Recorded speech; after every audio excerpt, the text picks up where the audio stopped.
तो इस वीडियो में हम लोग सॉल्व करेंगे एनसीईआरटी के एक्सरसाइज 6.3 का क्वेश्चन नंबर 19।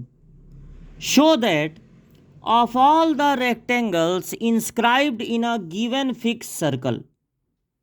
अगर आपको एक सर्कल दे दिया जाए जो फिक्स है, उसमें आप ढेर सारा रेक्टेंगल बनाते हैं, तो the square has the maximum area. अगर एक सर्कल में आप तरह तरह का रेक्टेंगल बनाते हैं, सर्कल को बड़ा छोटा नहीं करना है। सर्कल वही जो एक बार दे दिया गया, उसी में बार बार आप रेक्टेंगल बनाते हैं और उनका एरिया कैलकुलेट करते हैं। तो ये प्रूव करना है आपको कि जब आप एक स्क्वायर बनाएंगे, every square is also a rectangle. जब आप एक स्क्वायर बनाएंगे तब एरिया मैक्सिमम होगा। आप बना तो रहते तरह तरह के रेक्टेंगल, लेकिन जब स्क्वायर बनेगा वो रेक्टेंगल, तब उस स्क्वायर का, उस रेक्टेंगल का एरिया होगा मैक्सिमम। यह आपको शो करना है। तो इस क्वेश्चन में आपको एक सर्कल दे दिया जाएगा, यानी कि अगर आप रेडियस ऑफ सर्कल, सर्कल के सारे फॉर्मूले रेडियस पे डिपेंड होते हैं, अगर रेडियस ऑफ सर्कल सपोज करते हैं r, तो इस क्वेश्चन में r कांस्टेंट है। इस क्वेश्चन में r कांस्टेंट है, ये सर्कल का रेडियस नहीं बदलेगा। अब अगर इसमें आप बनाते हैं एक स्क्वायर, एक रेक्टेंगल सॉरी, और उसके एरिया को करना है मैक्सिमम, तो जब आप रेक्टेंगल बनाएंगे तो रेक्टेंगल की लेंथ ब्रेथ बदल सकते हैं। रेक्टेंगल की लेंथ और ब्रेथ होगी वेरिएबल। जब आप स्क्वायर में रेक्टेंगल बनाते हैं तो रेक्टेंगल का डायगोनल, इस सर्कल का, जब आप सर्कल में रेक्टेंगल बनाते हैं तो रेक्टेंगल का डायगोनल और सर्कल का डायमीटर सेम होता है। ये कितना होगा टोटल 2r, और r यहां पर क्या है कांस्टेंट। अब अगर इसकी लेंथ है x, ब्रेथ है y, तो इनमें एक रिलेशन होगा, क्योंकि आप रेक्टेंगल बनाए हैं तो पाइथागोरस थ्योरम आप इसमें लगा सकते हैं। हाइपोटेन्यूज का square equal to perpendicular square plus base का स्क्वायर, यानी 4r square equal to Y square plus X square. यहां पर x और y वेरिएबल हैं, बदलने वाली चीजें हैं, लेकिन सर्कल एक बार जो दे दिया गया है, इसलिए सर्कल का रेडियस है कांस्टेंट। आपको इस रेक्टेंगल के एरिया को करना है मैक्सिमम। जिसे मैक्सिमम या मिनिमम करना हो वही फंक्शन का काम करता है। तो फंक्शन यहां पर होगा एरिया ऑफ रेक्टेंगल, और रेक्टेंगल का एरिया होता है लेंथ इनटू ब्रेथ। लेंथ यहां पर आपने सपोज किया है x और ब्रेथ सपोज किया है y। जिसको मैक्सिमम या मिनिमम करना है वही फंक्शन का काम करता है, लेकिन हमारे बनाए हुए फंक्शन में एक ही वेरिएबल होना चाहिए। तो यहां पर x और y दोनों नहीं होने चाहिए, तो आप यहां से या तो x को बदल दीजिए या y को। यहां पर y होगा, पहले इसको इधर भेज दीजिए, 4r square minus x square, फिर y स्क्वायर है ना, तो स्क्वायर हटा दीजिए तो ये रूट लग जाएगा। अगर आप इस y के जगह पे रख देते हैं रूट में 4r square minus x square, तो अब एक कमी दूर हुई। यहां पर अब सिर्फ एक ही वेरिएबल है x, क्योंकि r इस क्वेश्चन में क्या है कांस्टेंट, क्योंकि सर्कल एक बार दे दिया गया, वो बार बार नहीं बदलेगा। रेक्टेंगल बार बार बड़ा छोटा बना के आपको देखना है, तो x और y बदलेंगे लेकिन r नहीं बदलेगा।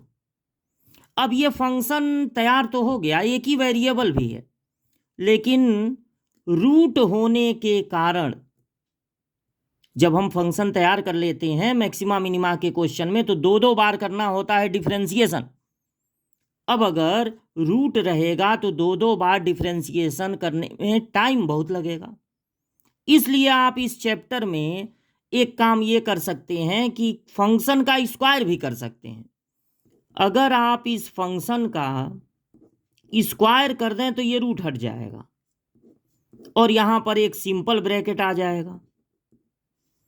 अब ब्रैकेट तोड़ दीजिए तो 4r² x square minus x पे पावर 4, ये हो गया आपका नया फंक्शन। फंक्शन के स्क्वायर को एक नया फंक्शन मान लेंगे एफ एक्स। और अब मैक्सिमा मिनिमा का क्वेश्चन है, इसलिए इसका करेंगे दो बार डिफरेंशिएशन, दो बार डिफरेंशिएशन। तो 4r² ऐसे ही नोट हो जाएगा क्योंकि वेरिएबल के साथ है, और एक्स स्क्वायर का डिफरेंशिएशन होगा 2x पावर से इंटू पावर 1 कम, यहां भी पावर से इंटू पावर 1 कम। दोबारा डिफरेंशिएशन करेंगे तो 8r² ऐसे ही नोट हो जाएगा क्योंकि वेरिएबल के साथ है। बिल्कुल अकेले होता तो डिफरेंशिएशन हो जाता 0। सिर्फ x का डिफरेंशिएशन होता है 1, तो यहां पर बस 8r² ही रहेगा माइनस पावर से इंटू पावर 1 कम। जब दो बार डिफरेंशिएशन हो जाए तो हम लोग पता लगाते हैं क्रिटिकल पॉइंट। अब ये क्रिटिकल पॉइंट क्या होता है, देखिए, जब आप किसी फंक्शन का ग्राफ प्लॉट करते हैं और अगर ऊपर उठता हुआ ग्राफ अचानक नीचे आने लगे, ऊपर उठता हुआ ग्राफ अब नीचे आने लगे, या नीचे जाता हुआ ग्राफ अचानक ऊपर उठने लगे, तो ये पॉइंट कहलाता है क्रिटिकल पॉइंट। क्रिटिकल पॉइंट पे जो कर्व का टेंजेंट होता है वो एक्स एक्सिस के पैरेलल होता है, इसलिए यहां पर फंक्शन का डिफरेंशिएशन 0 हो जाता है। क्रिटिकल पॉइंट पर फंक्शन मैक्सिमम या मिनिमम हो सकता है। तो जब हम मैक्सिमा मिनिमा का क्वेश्चन लगाते हैं तो उसमें क्रिटिकल पॉइंट का बहुत इंपॉर्टेंस होता है, क्योंकि क्रिटिकल पॉइंट पे फंक्शन मैक्सिमम भी हो सकता है और मिनिमम भी। और क्रिटिकल पॉइंट पता लगाने का तरीका होता है फर्स्ट ऑर्डर डेरिवेटिव को 0 कर देते हैं और वहां से x की वैल्यू यानी वेरिएबल की वैल्यू निकालते हैं। तो 8r² x minus 4x³ equal to 0, यानी 8r² x equal to 4x³। अब एक एक x कैंसिल कर दीजिए और 4 2 जाए 2r² इक्वल टू x²। तो x होगा इसका स्क्वायर रूट यानी √2r। क्रिटिकल पॉइंट तो मिल गया, लेकिन ये कैसे पता चलेगा कि जो क्रिटिकल पॉइंट मिला है उस पर फंक्शन मैक्सिमम होगा कि मिनिमम? ये बताएगा डबल डिफरेंशिएशन। तो जब क्रिटिकल पॉइंट मिल जाए तो हम लिखेंगे eight x equal to √2r। जो डबल डिफरेंशिएशन होगा उसको देखेंगे वो पॉजिटिव हो रहा है कि निगेटिव। तो अगर आप x की जगह लिखते हैं √2r, तो यहां x का स्क्वायर है डबल डिफरेंशिएशन में, तो इसका स्क्वायर हो जाएगा 2r², यानी 8r² में से माइनस होगा 24r²। तो बताइए पॉजिटिव आएगा कि निगेटिव? निगेटिव ना आएगा। अगर डबल डिफरेंशिएशन निगेटिव आ रहा है तो यानी कि अब ग्राफ नीचे जाएगा। निगेटिव मतलब अब नीचे जाएगा ग्राफ, यानी वो पॉइंट होगा मैक्सिमा का।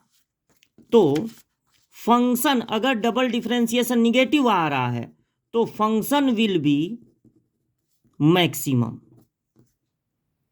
यानी इस वैल्यू पे फंक्शन मैक्सिमम होगा। फंक्शन किसको माने थे? एरिया को, एरिया ऑफ रेक्टेंगल, यानी एरिया ऑफ रेक्टेंगल मैक्सिमम होगा। तो आपको यह प्रूव करना था कि उस समय जब एरिया मैक्सिमम होगा तो ये रेक्टेंगल नहीं बल्कि स्क्वायर है। मतलब आपको यह प्रूव करना है कि x और y इक्वल हैं। तो देखिए अब x कितना होगा, y कितना होगा मैक्सिमम पे। तो x तो आपका निकला ही है √2r, और y निकालने के लिए यहां देखिए y के लिए आप रूट में 4r² में से माइनस कर देंगे x² को, x की वैल्यू x का स्क्वायर करेंगे 2r², यानी क्या बचेगा रूट में 2r²। इसका स्क्वायर रूट कितना हो जाएगा, √2r। अब देखिए x भी √2r, y भी √2r। इसका मतलब है कि लेंथ इक्वल टू ब्रेथ है, यानी x इक्वल टू y है। Therefore it is not rectangle, it is square. मतलब सिर्फ ये रेक्टेंगल नहीं बल्कि स्क्वायर भी है। Every square is a rectangle also. तो ये लगाने का होता है तरीका, हमको पहचानना होता है कि किसी भी क्वेश्चन में कौन कांस्टेंट है, कौन वेरिएबल है। जिसको मैक्सिमम करना है, एरिया को मैक्सिमम करना है या मिनिमम करना है, तो एरिया ही फंक्शन का काम करेगा। फंक्शन में बस एक ही वेरिएबल होना चाहिए, और अगर फंक्शन रूट में है तो दोनों साइड का स्क्वायर करके उसको एक नया फंक्शन मान के उसे मैक्सिमम मिनिमम कर सकते हैं। इससे डिफरेंशिएशन का टाइम बचेगा, डिफरेंशिएशन जल्दी हो जाएगा। 2 बार डिफरेंशिएशन करने के बाद क्रिटिकल पॉइंट निकालते हैं, क्योंकि क्रिटिकल पॉइंट पे फंक्शन मैक्सिमम भी हो सकता है और मिनिमम भी। तो जब क्रिटिकल पॉइंट निकाले तो उसको डबल डिफरेंशिएशन में रखते हैं। अगर डबल डिफरेंशिएशन निगेटिव आया तो फंक्शन होगा मैक्सिमम, अगर डबल डिफरेंशिएशन पॉजिटिव आया तो फंक्शन होगा मिनिमम। अब देखते हैं क्या प्रूव करना था। प्रूव करना था कि वो रेक्टेंगल नहीं स्क्वायर है, तो उसकी लेंथ और ब्रेथ हमने नोट की। लेंथ तो पहले ही आ चुका है, ब्रेथ फाइंड किए तो पता चला दोनों इक्वल हैं, यानी वो रेक्टेंगल नहीं एक स्क्वायर है।